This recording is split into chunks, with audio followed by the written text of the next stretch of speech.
Good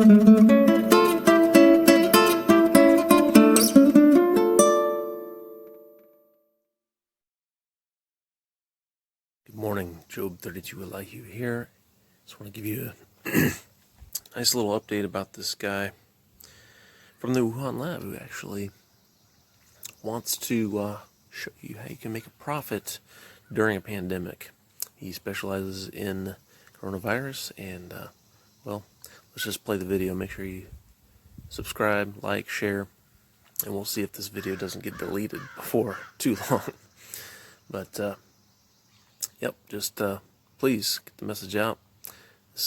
There are some evil people in the world. You know, the Bible says the love of money is the root of all kinds of evil. So when we look at people and what they're doing for money, it's pretty wicked.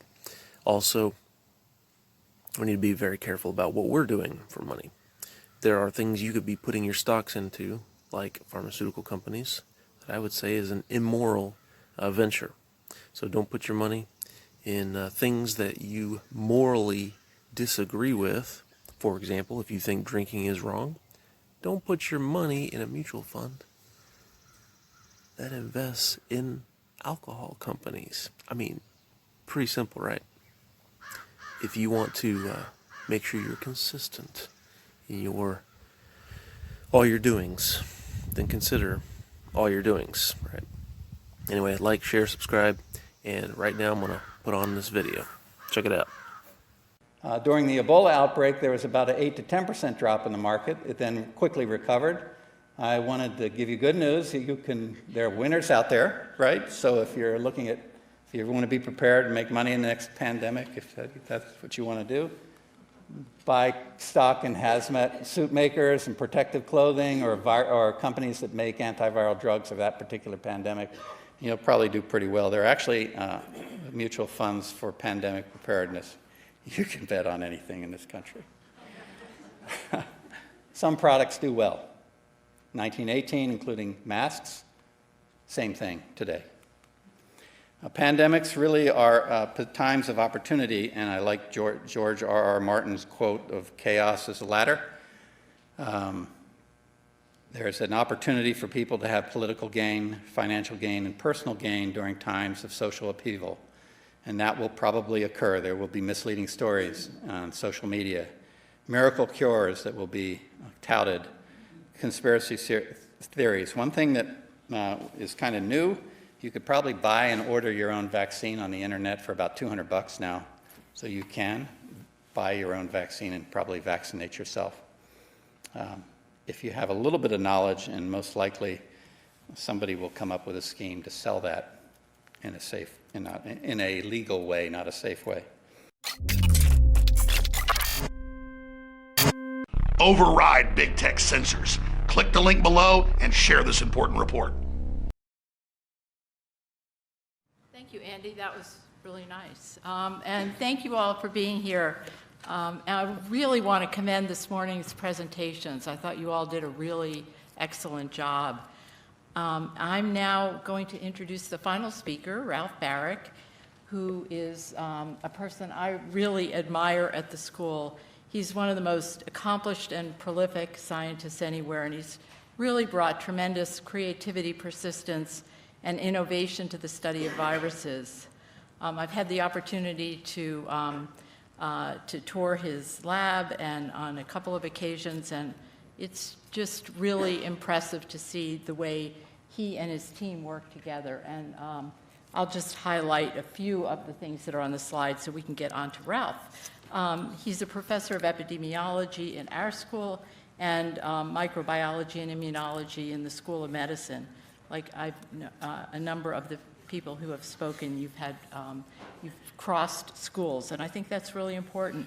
His lab specializes in coronaviruses and emerging infections like Zika viruses.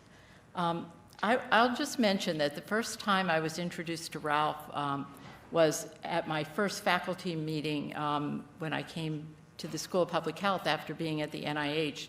And Bill Roper was dean at the time, and he talked about the fact that the NIH had just called Ralph and offered him a big grant to study SARS. And having just been at the NIH, I knew how unusual that was, that somebody got called and offered a large grant. And that told me a lot about Ralph, and I decided I wanted to meet him. And everything I've learned about him subsequently has shown how impressive he is, what a quick study, and the importance of the work that he does. So Ralph is going to talk about how bad it could be and what we can do about it. So Ralph, thank you so much.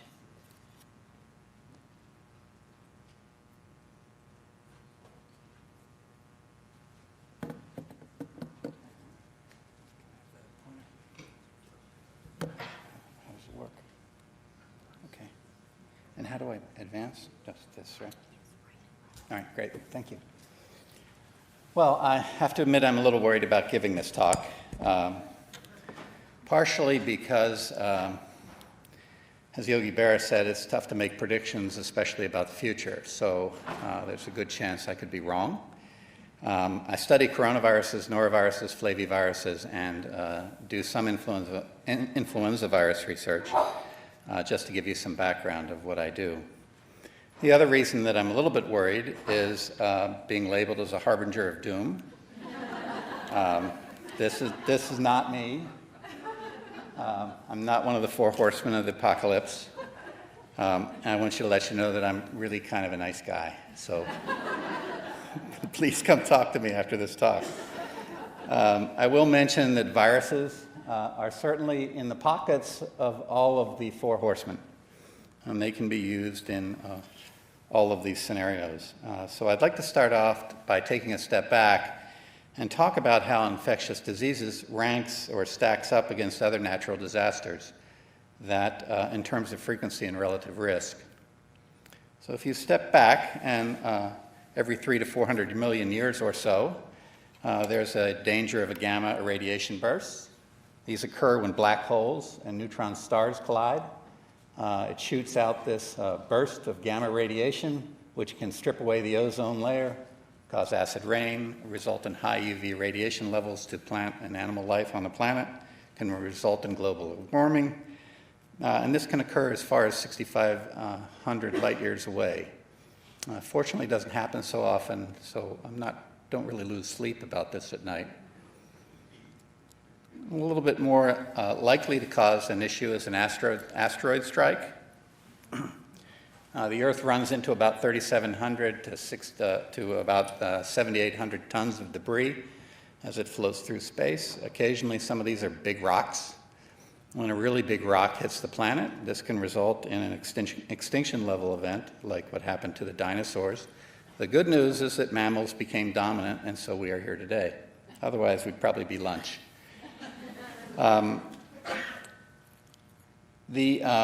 The U.S. takes this threat fairly seriously, so NASA has a near-Earth object program that tracks satellites that are large enough to cause damage to the planet. The one problem that they face is they can only track them for about 100 years, and then the accuracy falls off. But fortunately, Bruce Willis from Armageddon is here. I just want to point out that he is also a Pennsgrove boy. We actually went to school together. It's a little town in New Jersey, 3,500 of us, a clear epicenter of planetary defense. So remember that, please. Anyway, moving up on the list, we have supervolcanoes. These become a little more frequent. They're about every million years. These are volcanoes that are large enough to coat the continent with about a half an inch of ash or more. The last big one that went off was Tabu, which was in Indonesia, resulted in an ice age and knocked the human population down to about 10,000 individuals. There's about 20 of these of concern on the planet, and this is ours. It's Yellowstone, obviously. Please go to the caldera and spend some time at that hotel. It's quite a treat. Finally, we have Carrington-level events, which probably some of you may have heard of. Most people have not. These are geomagnetic storms. So when solar flares throw off a lot of coronal mass, they can hit our electromagnetic waves that are around the Earth, and this can result in magnetic storms. The biggest one occurred in 1859. There wasn't much electronics at the time, but it caused fires in telegraph offices. It shocked or electrocuted telegraph workers. Some much smaller ones occurred in the 60s and the 70s that knocked out power grids in the US and Canada. Lloyd's of London says that they can cause about $23 trillion in damage and potentially knock out the power grid for 1 to 5 years. So this is not insignificant. And what's a little bit scary is that much larger flares are possible. So NASA has taken this pretty seriously, and the first solar probe that's going to go around the sun is going to be launched in this summer, and they are going to take a look at this. But this can certainly knock out GPS, cell phone, internet, and the power grid for several years. Okay, so now we're back into infectious diseases. Here we are. It's the #1 threat, and from my perspective, so since I've been on the planet, there's been an epidemic virus every decade, starting with Asian flu in 1957, Hong Kong in 1967 or 68. H1N1 came back in the 70s, followed by HIV, followed by West Nile, and then we got to the 21st century, and things sped up. SARS was the first epidemic virus of the 21st century, about 8,000 cases in 33 countries with a 10% mortality. Chikungunya virus emerged around 2005 and sort of slowly spread across Asian to Polynesian islands and then arrived in the Americas, where it caused a huge outbreak. Millions of people were involved in 2015. It's still here today. The Mexican flu in 2009 caused 220,000 deaths worldwide. MERS coronavirus emerged in 2012. It's still around today with a 36% mortality and about 2,200 cases. About the same time, H7N9 emerged in Southeast Asia with about 1,600 cases with 39% mortality. It's still around today, followed by Ebola with about 30,000 cases and a 39% mortality. And then Zika virus sort of drifted across Asia, ended up in Polynesia, and then arrived in the New World to cause another huge pandemic with the major complications being microcephaly and CNS development problems in infants and developing children. So if you look at virus families, clearly influenza and coronaviruses and flaviviruses are the 3 most predominant groups that are causing problems in the 21st century, followed by alpha viruses. Because I predominantly study coronaviruses and hate being behind flu, I include swine, and so there's 4 more big pandemics of swine. So clearly the most dangerous viruses on the planet are coronaviruses. I had to say that, Adolfo. There have been outbreaks of flu also in swine. Yeah, I know, but I'm a coronavirologist, and so I'm not talking about flu. Yeah. Did I mention I have high insecurity levels about flu virology? I feel like a second-class citizen. So based on that data, I think it's clearly #1. If you don't believe me, you can believe Bill Gates. He clearly thinks that 10 million people could easily be killed in the next decade or so from infectious diseases. So things like SARS disappeared after 2004. Ebola disappeared. Zika virus has almost disappeared. So are these viruses actually extinct, or are they just hiding? We've actually asked that question with SARS. These are, again, between 2002 and 2004. These are the viruses associated with the expanding SARS epidemic. Most of them are gone. In fact, all of them are gone. We can't find these viruses anymore. But when you sequence bats, these are horseshoe bats, and this is a bat that wants to bite whoever's handling it, you find all sorts of SARS-like viruses. In fact, these are up to 97% identical to these epidemic strains that caused human disease. So do they have pre-pandemic potential? So that's the question that we were interested in.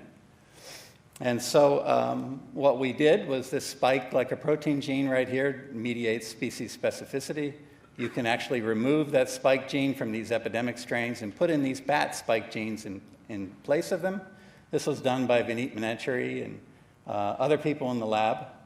And of the 5 that we dropped in, being almost identical to very, very different, 3 of these could actually replicate just fine and use human receptors for entry. If you took primary human airway epithelial cells, those are cells that are removed from the conducting airways from transplant recipients, the lung they gave up, not the lung they received. So they take on the architecture of the human lung. SARS loves to replicate in these little cells that have cilia sticking out of them, and these viruses grow in those cells as well as the epidemic strains. And you can do a variety of experiments to try to get an idea of their pre-pandemic potential. So they replicate in the right cells, and they replicate exceptionally well. If this mouse, if the parental strain is virulent and you drop these bat genes in, they attenuate virulence. That's good news. But if you take a mouse that has the human receptor in it instead of the mouse receptor, these viruses are lethal. So they clearly have the potential to cause lethal disease. If you take vaccines against SARS that work against SARS, they don't work against these variants that are sitting in the animal pools, zoonotic pools, and therapeutic antibodies that are present that work against SARS don't work as well against the more distant strains. So the answer is there's still lots of pre-epidemic viruses around. This is the SARS story, but you can go to flu or any other virus that has emerging potential that pops up, causes an outbreak, and then disappears. It's still here. They don't go extinct. They are waning to return. In fact, people that live around the caves where these bats hang out with these viruses actually are seropositive, and several of them have, many of them who are seropositive have neutralizing antibodies. So they're being exposed. The virus is spilling over. It will happen again. So we can go to our panic-o-meter. This is an important thing. What kind of person will you see on the news that will raise your tension level and cause panic? This is by field, so clearly these guys don't cause much panic. But down at this end, as you can tell, astronomers, volcanologists, and virologists are the ones that cause all the panic on TV. So I think the virologists can probably do better. I think the astronomers are doing a better job of scaring people than the virologists are doing. But virologists actually, there is a real threat. So can we learn anything about past and current pandemics in terms of their severity to give us an idea of how bad the next one can be? Let's look historically. Well, we have the Black Death, 75 million people in Europe over about a 300, 400-year period of time. The Spanish flu that we're talking about today with 50 to 100 million deaths. HIV/AIDS in 37 years has killed 1 million people plus a year. 35 million are infected, devastating disease. Smallpox during the Antonian plague, I think this was during the Byzantine Empire, 20 to 30% mortality. In adults, 80% of the children died.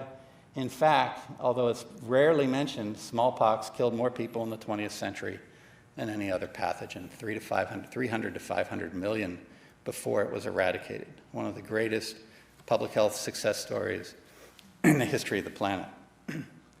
TB, 1.3 to 1.7 million deaths per year. Asian flu, 2 million deaths. Typhus, this is right after World War I in Russia, 3 million deaths. This is just one example. There are more. You can go to malaria, which kills about 500,000 people per year. And then there's the gastrointestinal viruses. I usually try to show a video of Victoria Falls.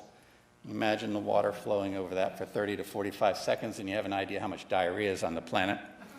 Yeah, but this is a little squeamish before lunch. But in reality, 1 out of 9 children die from diarrheal disease, and this is a tragedy. When naive populations come into contact with new pathogens, the results can be devastating. In the New World, when Columbus and Cortez came, they brought smallpox, flu, and measles. For example, there were about 250,000 natives in Hispaniola when Columbus first arrived. Within about 50 years, 95% of them were dead. In general, 90%, some argue as much as 90% of the native Indian populations on the North and South American continents and Central America died from the 30-plus pathogens that came over with the colonists. That's pretty tragic. Let's not just think about humans when you think about the potential for catastrophic events. Food production is critical. Fungal pathogens, largely ignored, have caused about 70% of the global and regional extinctions. The best one in my mind is the chestnut tree blight, which killed 2 billion chestnut trees. Food crops, there's lots of food crop pathogens that attack potato, rice, corn, wheat, and soybean. In fact, the blight on the potato crop in Ireland resulted in about 1 million deaths from starvation. It's a little bit of a concern that this wheat stem rust superstrain called UG99 which emerged in Uganda, has been slowly making its way into the Middle East, approaching these big wheat growing areas. This strain will kill 80 to 100% of the 90% types of wheat that are grown on the planet.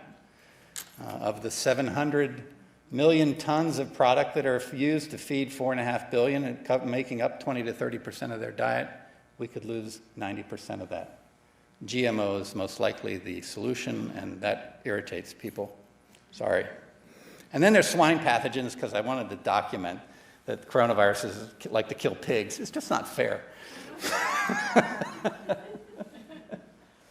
Porcine epidemic diarrhea virus in about 20 years has killed over 1 billion pigs on the planet. So pathogens can cause a tremendous amount of disease, despite the best farming practices that exist. This swept across the US and killed tens of millions of pigs. Okay, and so rather than having trucks or train loads of human bodies, you get the idea. Okay, this can happen. What are the pandemic drivers? EcoHealth has mapped the hotspots for virus emergence. These are shown here. As it gets more inflamed, there is more evidence of virus spread into human populations. This is supported by human growth in terms of population growth, but really probably the most important thing is population density, which is shown here. And you can overlay these population density maps right on top of these grids, which are associated with pandemic outbreaks. So it's not only the interface between humans and wildlife, population density allows for increased and more efficient transmission. That leads to increased virulence. And then the aging population. We're getting a lot older. I'm happy about that. However, several pathogens like flu, coronas, noros, flavies, RSV, etc., cause much more increased pathogenesis and are much more virulent in the aged population. I don't want to stigmatize any group, especially a group that I'm now in, but I want to show you an example of this using mice as models.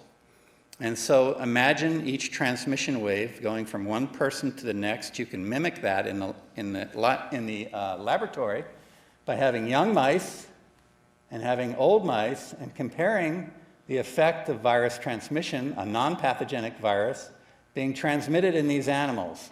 After about 15 to 20 passages, these mice will be dead. The virus will become lethal in a young animal. In an old animal, it takes 5 to 6 passages. When you sequence these viruses, 6 to 10 mutations are critical for disease emergence in the young animals, 1 to 2 mutations in the old animals. There are patterns of change that you can see in the young animals that have to occur. In the older animals, and these are 6 different replicates here, there's no pattern. There are many pathways to increase virulence in a immune-compromised population. If you attenuate this virus even further, so it should be harder, the virus figures out the strategy. It deletes a gene, and it becomes more virulent. So viruses have many tricks up their sleeve to enhance virulence. Now, the good news is that these viruses that are killing the older animals, if you put them back in the young animals, they don't kill them. So it's population control, I guess, at its worst. And so these factors all merge together to produce maps like this. We've all seen it. There are emerging viruses that are occurring all over the planet, in addition to flu, and this scenario is likely not to change anytime soon in the 21st century. Okay, so I wanted to give one other example about the effect of travel. Imagine an outbreak occurring in Hong Kong or Southeast Asia. It takes about 2 months to arrive in rural North Carolina. David Weber, I actually got these slides from David, and I saw that he showed them. This was SARS in June, where we were setting up a triage unit to look at individuals who had been exposed to the SARS case. But this is not an isolated story. When MERS emerged, this occurred at Indiana University. We have Ebola case occurring at Dallas. And so there are really no places to hide from emerging pathogens. They're basically about 24 hours away. And so we have to think globally rather than locally. Okay, so how much worse could it be? Well, I like this quote. This is from a U.S. Army physician. It's one of the most powerful letters I've ever read. It's in the National Academy, a report about pandemic flu. He's writing his father about treating cases during the flu pandemic. I don't have time to read it. But I will say this, the data suggests that it can be a lot worse.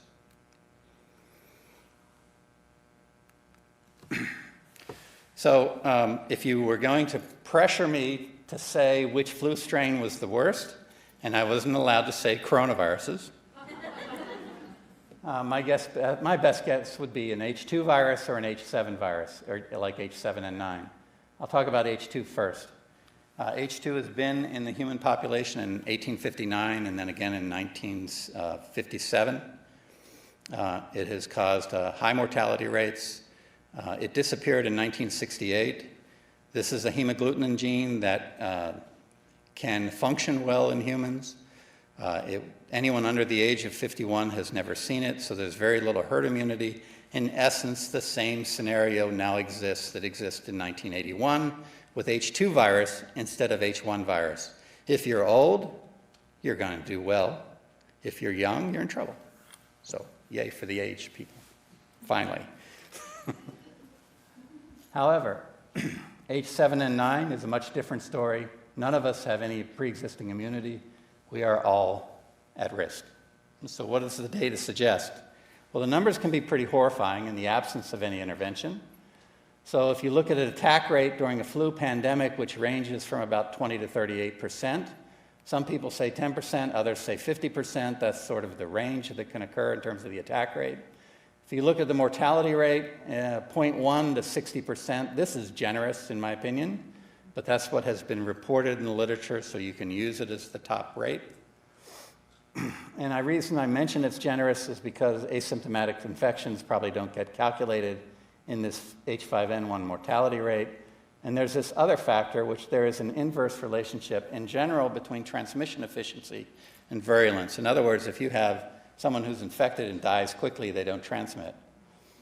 Having said that, HIV figured out a way around that, didn't it? It kills slowly, allowing for a longer transmission window. So it's not necessarily true that this will occur, and it's also influenced by population density. So when you start doing the math, using the lower numbers, you end up with a 1.68 million deaths out of 7 billion individuals. If you use the higher numbers, it's 1.6 billion. That's the range you're looking at. Let's take a 1918 flu-like virus with about a 4% mortality. You're looking at about 106 million deaths. In the US, that would equate to about 12 million deaths. A flu strain that had a 10% mortality rate, that's about what SARS had, and it was pretty fairly efficiently transmitted, so it's likely. You'd be looking at about 266 million deaths. In the US, it'd be 30 million deaths. An H7N9 virus with a 39% mortality is 1 billion individuals. Again, this is unlikely to keep this high rate, but it could be 10 to 20% or less. H5N1 would be 1.6 billion. So those are pretty horrible numbers. You can modify that a little bit if you think about treatment with drugs. That would reduce both the attack rate and the mortality rate. I'm guessing at these numbers. I gave it a reduction in the disease mortality rate by half each. So this would reduce these numbers by about a quarter, 400,000 to about 400 million deaths. Surprisingly, and I might be wrong about this, but everything that I read in the literature said that treatment of secondary bacterial infections really show very little improvement in flu-infected individuals. And so it really has very little impact on the overall mortality rates. I'll show you a reason why that might be the case. So that's not really going to help. I didn't talk about other barriers to infection. That's certainly going to help. But those are the numbers you're looking at. In terms of our stockpile, I think we've had somewhere between 50 and 100 million doses of Tamiflu. That certainly will help quite a bit in the first wave.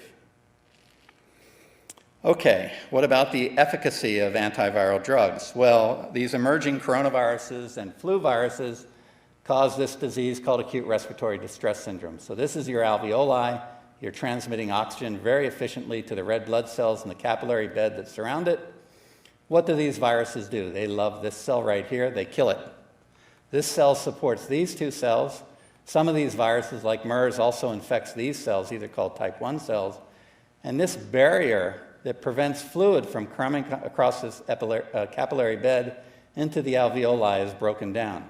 In addition, inflammatory cells come in and dump lots of pro-inflammatory cytokines, which cause more damage.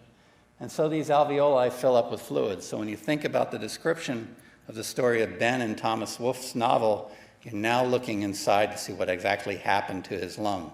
He was drowning in his own fluid.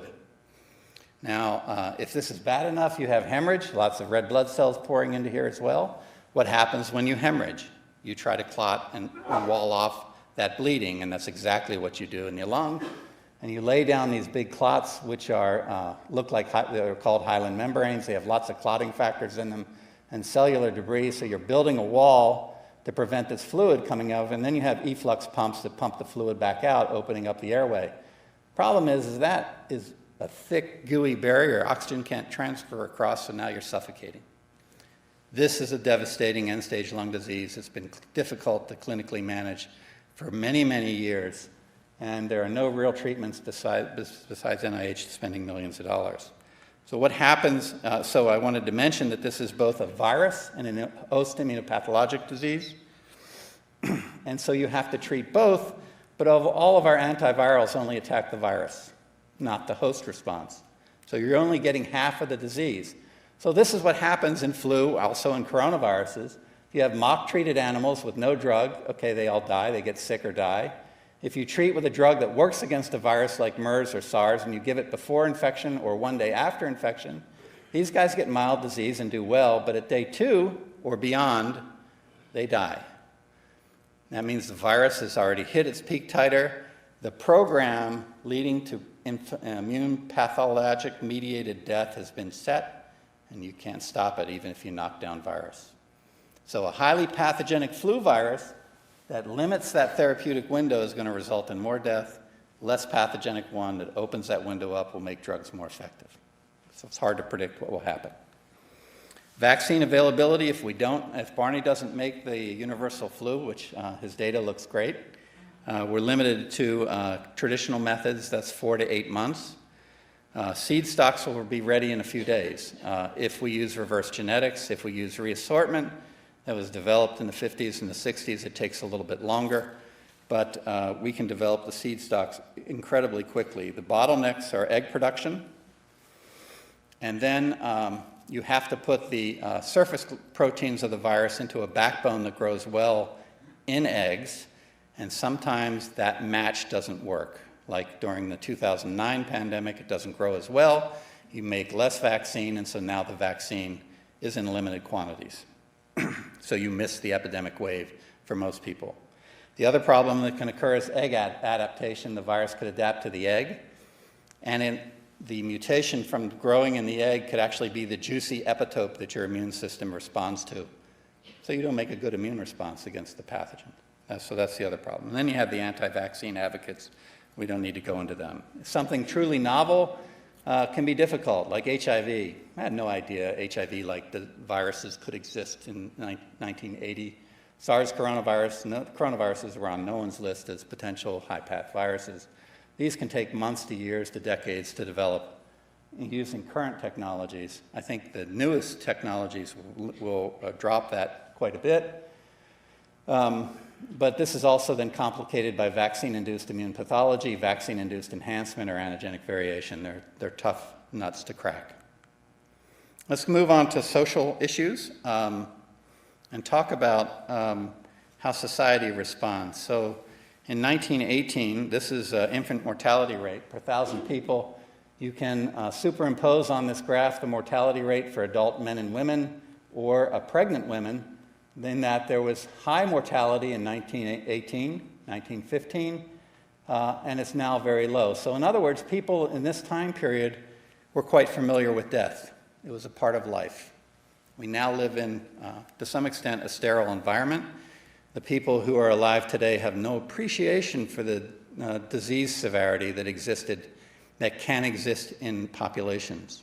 Go to any farm homestead and look at the cemetery and look at the number of 5-year-old kids under the age of 5 that died. and the number of wives that the farmer had, probably because of death during pregnancy. So we have no frame of reference for this. The scale is beyond our comprehension. Many people are likely not going to respond and be at their best in this sort of environment. That's a more positive way to say things could be horrible. The vast majority of nations are not prepared. In reality, 6 are prepared, including the US. The rest are in various stages of conceptual development to no development to partial development. So the US is well placed to respond, but the rest of the world isn't.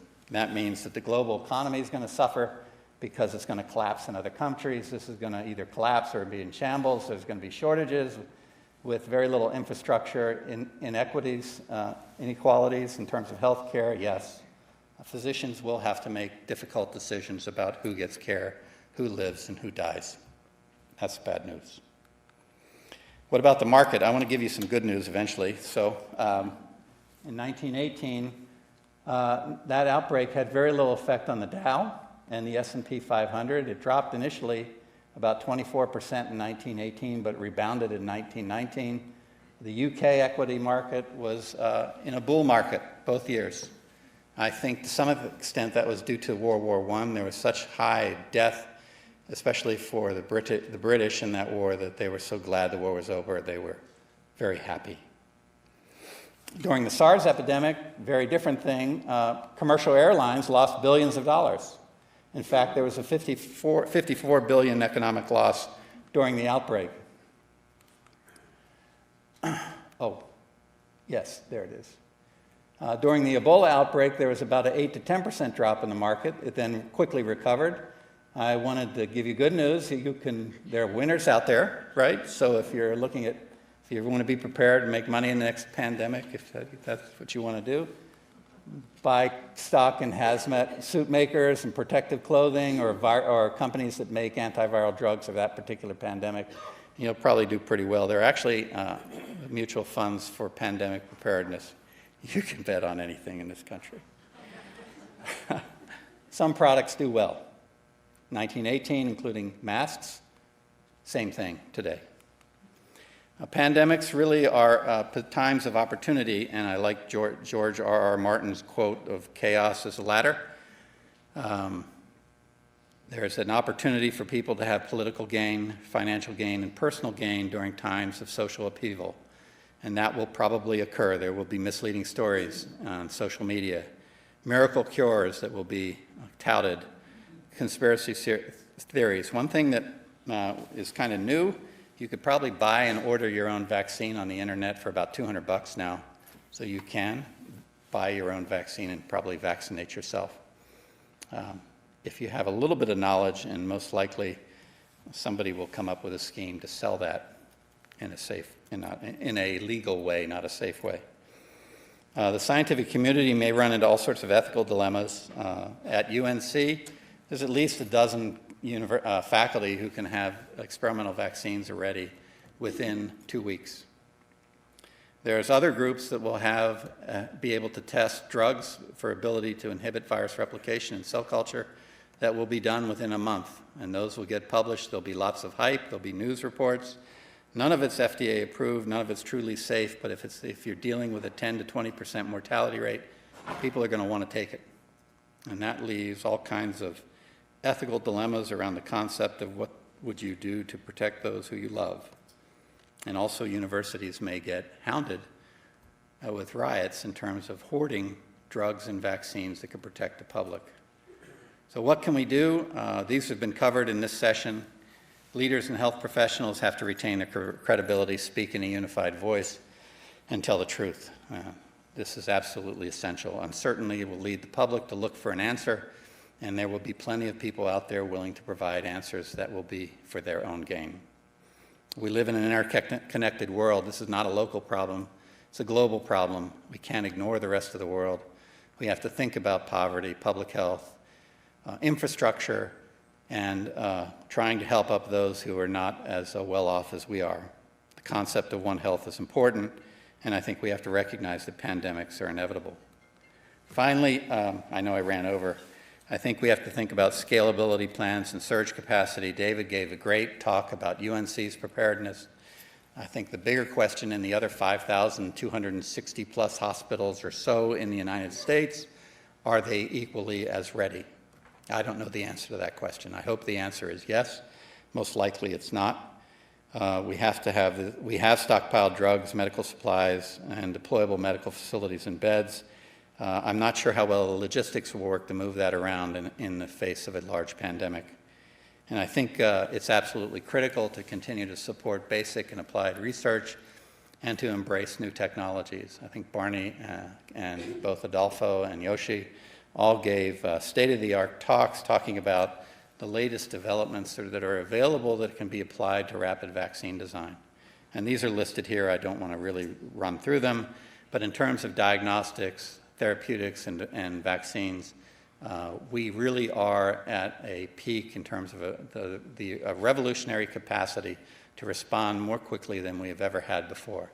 This is not 1918. We have much more powerful things on our techniques available at our disposal that allow for rapid response, which would save lives. And with that, I thank you for your attention.